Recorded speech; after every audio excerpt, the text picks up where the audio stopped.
I'm Dominic from AskMeDIY.com. Today I'm going to show you how to do trim on in this case, a closet door. It's a relatively simple procedure. Just got to follow every little piece of advice that I give you and show you how to do it and show you how to cut the wood and so forth. And the first thing we're going to do with trim is measure. In this case, what we're working with is just a basement floor. We're going to measure right from the floor itself all the way up to this piece right here. Now this is the left side of our door, and we want to bring the trim up right to this corner, but maybe out just a little teeny bit.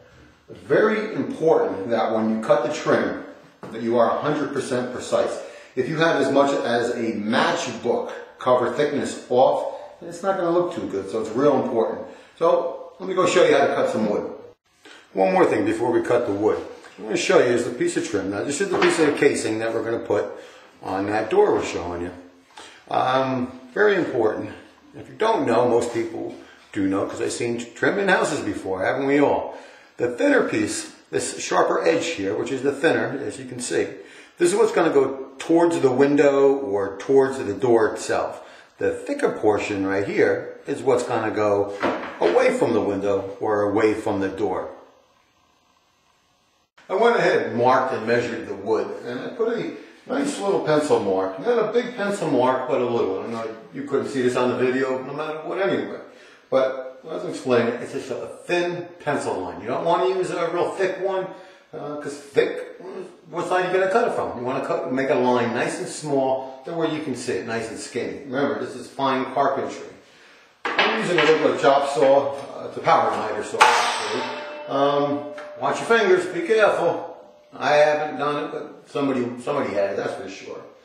So let's see what happens. The purpose of this video, we're going to show you how the saw actually cuts it, but it's going to be kind of hard to really see. I have my mark where I made it, where I want my cut to be, and I hold the wood there. And I just line up the blade by lowering this down, without turning it on, of course, to make sure I'm going to be precise. Lift it back up and away.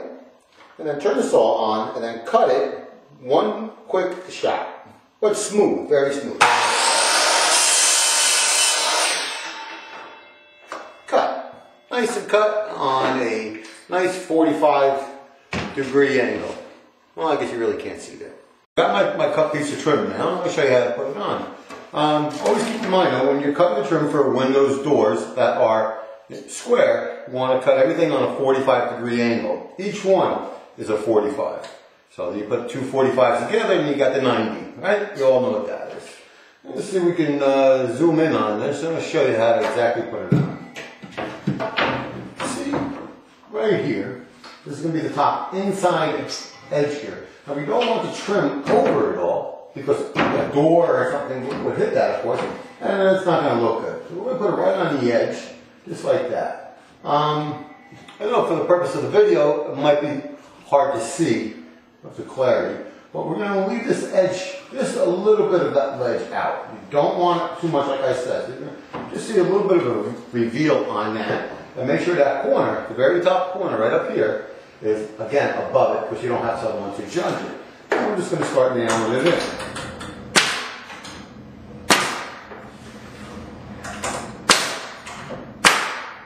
Boy, yeah, God, I love the nail guns. They're great. Okay, well, as you can see, I went ahead and cut that trim and installed that, and that's the kind of joint that you're looking for.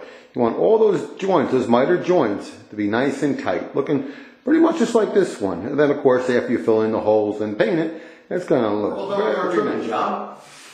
Don't look too bad. A little paint, a little putty on the nail holes, and you're all in business. Remember, even the best of the best took a long time. Just remember, patience and cut those lines nice and good. And also a great tip that a lot of people make this mistake, I know I have early on, don't go buy the wood and install it. Buy the wood, keep it in a heated room, preferably a room that you're going to be putting the trim in, for a day, say. It's going to be moist and damp, and the wood's going to expand. If you go ahead and put the wood on, once it's like that, the following day, the room's heated, the wood's going to shrink on you. It's going to dry out. So those nice miter joints that you had, well, they don't look so nice anymore. So remember, that's the biggest tip I can possibly give you. Well, I'm Dominic from AskMeDIY.com. stop over some more and we'll see what more videos we got. This is my third video now, so I want to keep making these things. Hopefully they're helping you. I'll see you next time.